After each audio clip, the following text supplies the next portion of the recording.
Bom, vamos falar então agora mais, a gente falou um pouquinho no início do que é um acolhimento mais genérico, mais geral, né?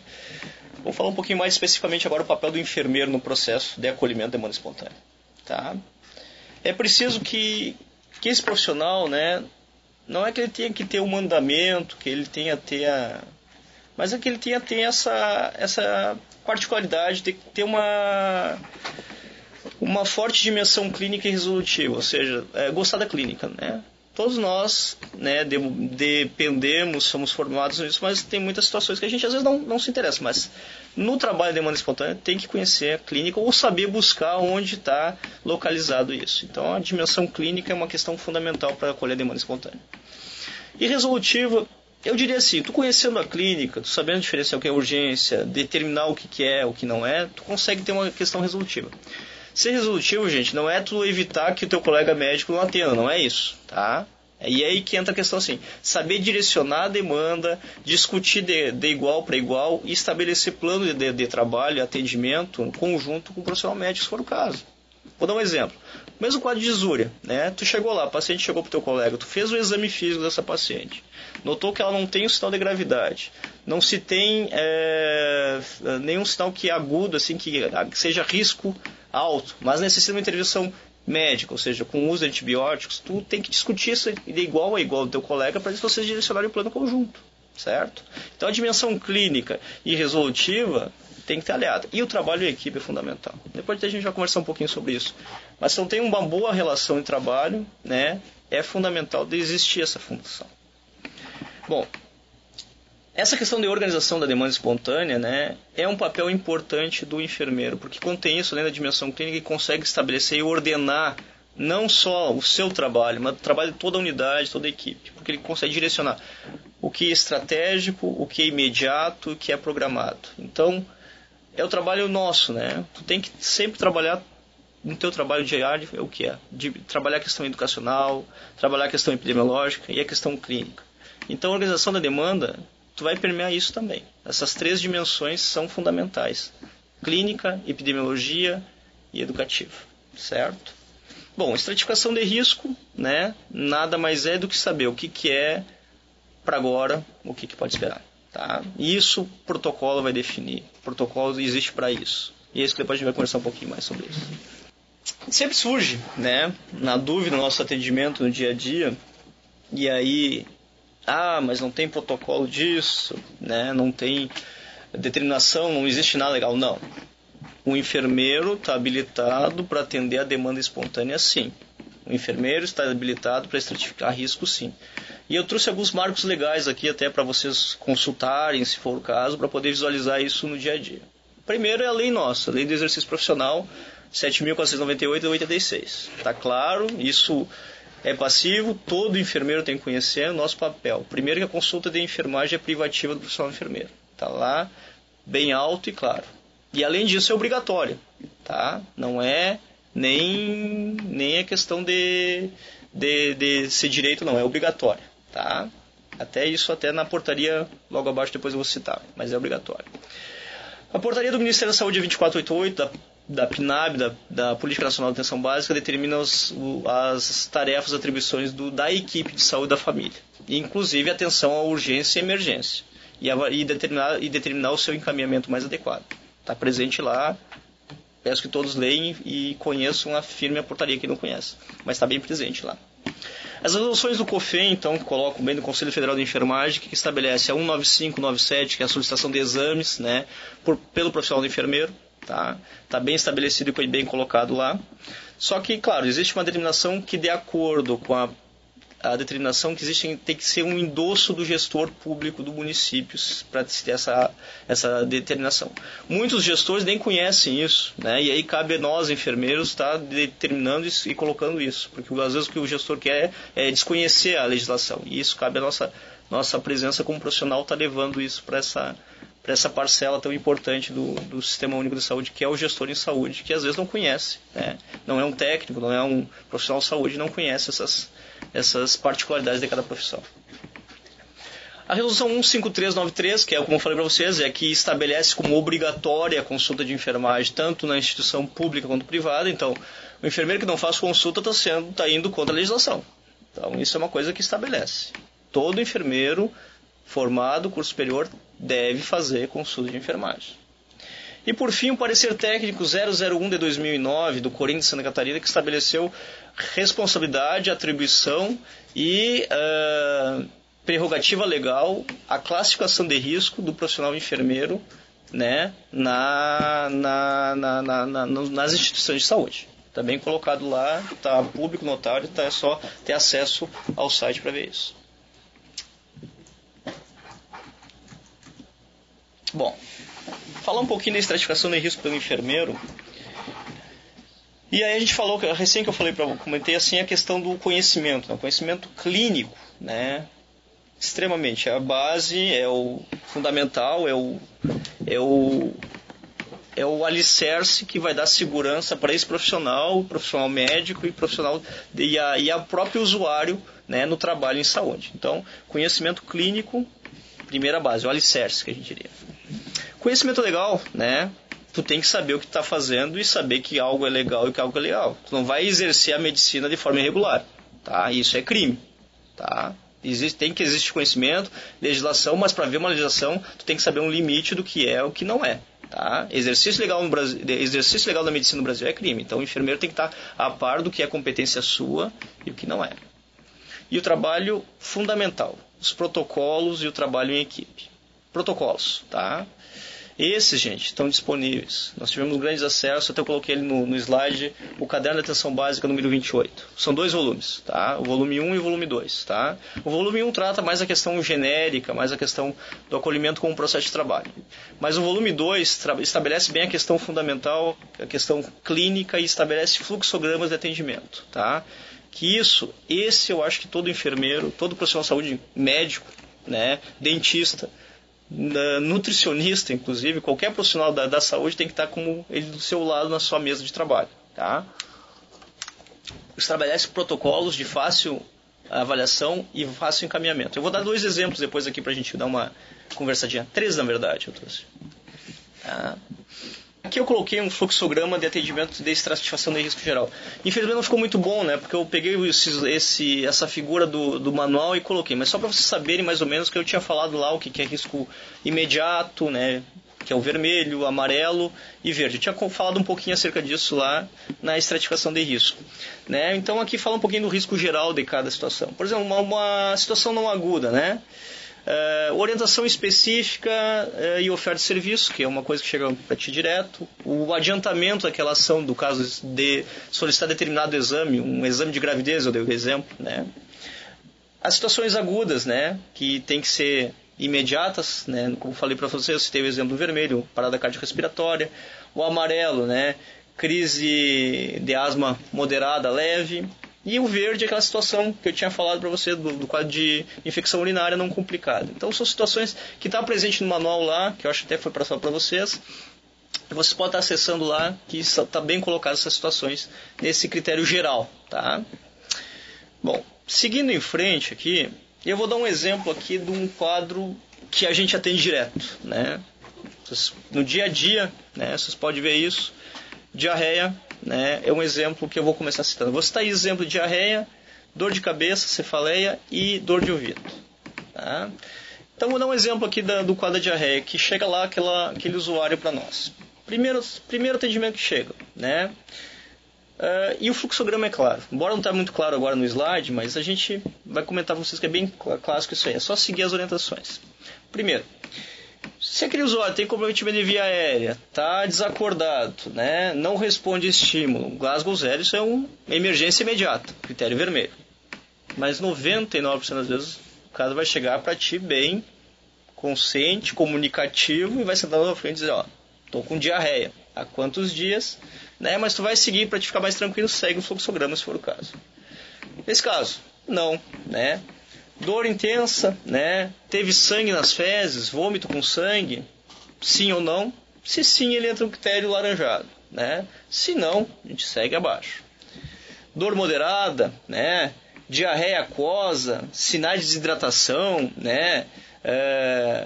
sangue nas fezes, não é aquele momento, tem uma diferença bem clássica nesse slide. Até vocês vão ver depois, se pegar no material, que existe o sangue que está com sangramento ativo no momento e história de sangramento. Tá? Isso é bem colocado no fluxograma que existe na pergunta. Tem que também saber fazer as perguntas corretas. Período, tempo, início, duração, fundamental sempre em qualquer consulta que a gente faça. Se sim ou não, você direciona o caminho, né? Caso sim, né, atendimento urgente, categoria amarela, classificação em 60 minutos, né? A equipe já pode, o enfermeiro, o técnico, a equipe de enfermagem não precisa esperar. O médico vai falar, não, tu já pode iniciar de repente terapia de reposição, já começar uma intervenção de enfermagem sem ter intervenção médica de início. Eu estou dando um exemplo que isso provavelmente a gente já faz, você faz no dia a dia, mas sempre dá para essa ilustração para a gente já ter. Tá? E o soro de hidratação salva vidas, tá? Bom, se não, né, tem história de vômito, teve diarreia, estou tendo, assim, entra no critério verde, encaminhamento, conduta, né? Se não, não é urgente, categoria azul. Eu diria assim, gente, eu até me arrisco a colocar assim. Categorias verdes e azuis, o enfermeiro consegue resolver 99% das situações, tá? Aqui no caso, a gente teria, se nesse caso dessa diarreia que chegou não complicada, a única situação que a gente ia usar o nosso colega médico seria para discutir o caso e solicitar um atestado médico para afastamento do trabalho. Né? Fora isso, a conduta clínica de encaminhamento é soro de hidratação oral, ou soro caseiro. Né? Que isso a gente faz em casa, o enfermeiro consegue. Então, eu coloco assim, eu sou arriscado a colocar, né? Até posso ser questionado por vocês, mas eu diria que 99% das situações verdes e azuis a gente está habilitado a resolver sem intermédio, né, de outros profissionais. Vamos dar um exemplo aqui, seguindo mais à frente, fica mais claro. Dor de ouvido. Tá? Mesma situação. Tá? Eu vou, para não passar, né, repetir, né, se teve história de critério imediato, comprometimento, sinal desacordado, mais ou menos parecido. Tá? Dor intensa, febre alta, ele vai listando de acordo com o fluxograma qualquer das situações. Se der um sinal, se der uma resposta assim de acordo, ele direciona um atendimento imediato. Tá? Por exemplo, vou dar um exemplo nesse caso. Tem hemorragia no ouvido, né, sangramento intenso, história de trauma crânioencefálico, né, já é um critério de risco. Então tem que ser avaliado pelo médico para ser dado o melhor referenciamento. E ele direciona no atendimento. Mas se essa dor do ouvido, né, ela não tem história de trauma, né, não tem sangramento, não teve febre, é uma dor leve, ou história de dor ou febre, ele entra no critério verde ou o azul. Né? Uma dor leve de ouvido, tu vai usar um analgésico simples e vai fazer. E aí é importante conhecer a dimensão, e isso é importante, dimensão clínica, o exame físico, que é a nossa base. Às vezes a gente está meio esquecido como enfermeiro da nossa premissa do exame físico lá. Né? A gente fica muito às vezes na filosofia, né? É importante o holismo, o ser humano tem que ser mas não dá para desmerecer essa dimensão clínica também, tá? O atendimento clínico é importante, conhecer a clínica, o exame físico,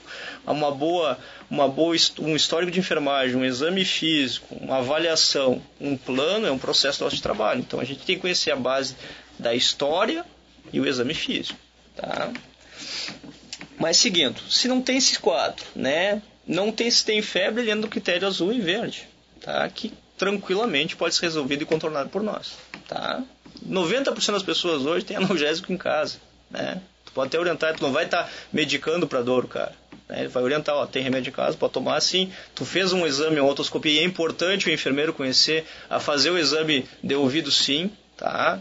Mas isso é atribuição. Não, a gente aprende na faculdade também. A gente tem a particularidade legal de fazer exame de ouvido. O exame físico é céfalo-caudal, pessoal. Tá? É da cabeça aos pés. Não é só ver a pele, mas é da cabeça aos pés. Inclusive olhos, ouvido, garganta, tudo é atribuição do enfermeiro. Pulmão, coração. A gente tem que conhecer o corpo inteiro. Tá? Bom, seguindo em frente, então, nesse quadro vocês veem um parâmetro que se tem disso aí. Eu vou dar outro exemplo aqui que é dor de cabeça. Né? Bom, dor de cabeça é várias situações.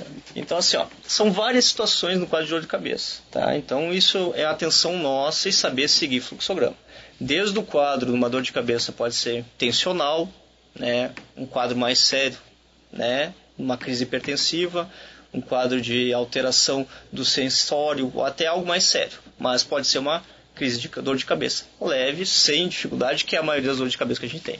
Hoje, com a nossa rotina de trabalho e da população, das dificuldades do dia a dia, as dores tensionais de ansiedade e estresse estão muito mais presentes que qualquer coisa, tá certo? E o fluxograma é claro, tá? Se é uma coisa colocada, vai seguir a estrutura do mesmo segmento que a gente estava tendo ali, certo? Então é só seguir, eu nem vou comentar muito, mas isso aqui está bem claro no protocolo, estabelece o seguinte, tá? Vai saber diferenciar uma dor de cabeça de uma dor mais séria? Com certeza. Usando perguntas clássicas, definindo, tu consegue levar uma questão. E usando a questão do exame físico. Tá? E lá no protocolo do Ministério da Demanda Espontânea é estabelecido como fazer o exame neurológico, o que é um sinal de gravidade, o que não é. Tá? Então é interessante a gente dar uma atenção especial ao volume 2 do, protocolo, do caderno 28. Bom, meio que já encaminhando para a gente finalizar, eu queria conversar um pouquinho sobre essa questão. Não adianta ter a proposta, né? É importante ter um conhecimento clínico, é importante ter afinidade com o assunto, é importante tu gostar do que tu faz, mas se tu não tem estrutura, gente, também fica difícil. Então, assim, a ambiência, o atendimento à demanda espontânea, a organização do trabalho necessitam de um ambiente legal e dinâmico e salutar. Tá? Uma unidade caindo aos pedaços da sua porta já começa o acolhimento ali, né? Como falei para vocês, o acolhimento é antes de chegar na unidade, mas o usuário chega na unidade já com aquele ambiente caindo, né? Mas sem estrutura, já perde toda a credibilidade da equipe, né? Entra naquele centro, naquele processo do postinho de saúde e não do centro de saúde hoje que a gente quer colocar, ou da unidade de saúde da família, ou da clínica da família, como o pessoal no Rio de Janeiro fala, entendeu? Então tem que ter estrutura física, é importante, né? Aqui a gente tem um exemplo de um colega meu ali, o consultório dele lá, né? Bonito, ambiência, saudável, já estabelece um grau de confiança, de vínculo e motivação para o usuário estar procurando a equipe de atendimento. O segundo questão que é importante é ter uma área de abrangência definida e uma população adequada à equipe, tá? Não adianta tu estar com uma equipe com 10 mil pessoas, tu vai gerar uma demanda espontânea como, né? Aqui nossa área, por exemplo, nós somos 6 equipes, somos mais ou menos 15 a 18 mil pessoas, né? Que nós trabalhamos, mais ou menos 2.500 a 3.000 estourando por equipe. Embora seja uma área de risco, né? Apesar das áreas de risco que geram uma demanda muito grande de serviço de saúde, a gente consegue trabalhar numa ótica adequada.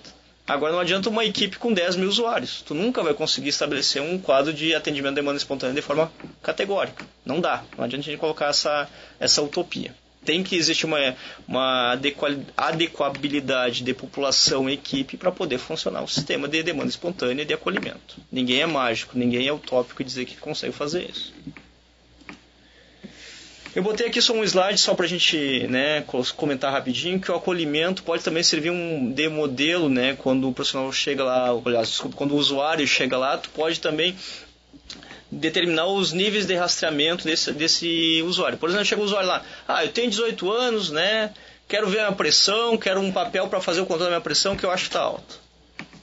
Tu vai examinar esse paciente, vai orientar e vai determinar, vai mostrar para ele que o quadro de acompanhamento da pressão alta dele está normal, não tem que ser diário, mensal, nem a cada 2-3 meses, como muita gente fala, né? Existe questão de acompanhamento. Por exemplo, tem uma ideia, quem tem pressão alta deve rastrear a pressão arterial a cada 2 anos, se não tem nenhum fator de risco. Só para ilustrar bem isso. Inclusive vale para o câncer de colo de útero, câncer de mama e assim por diante. Esse slide fala bem todos os detalhes sobre a questão do rastreio. Tá?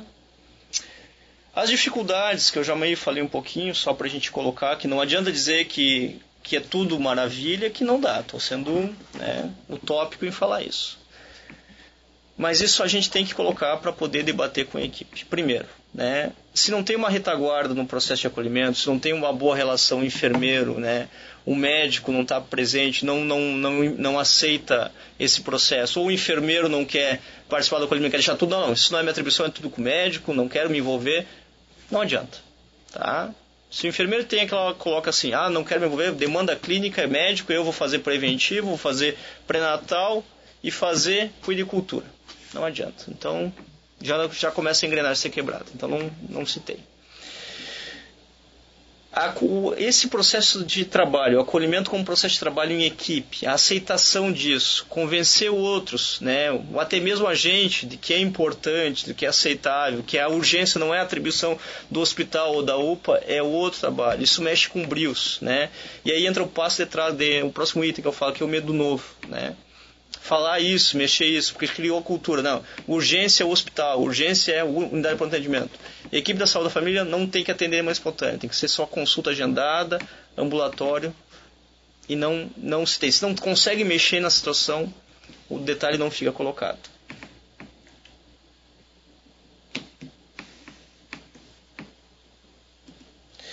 E para terminar aqui eu tenho as referências bibliográficas, tá? Que é no saude.gov.br, tá? O manual, como eu falei para vocês, o 28, que está com o protocolo lá, o 1 e o 2, né? O interessante conhecer os dois, mas o 2 fundamentalmente. Eu acho que é isso.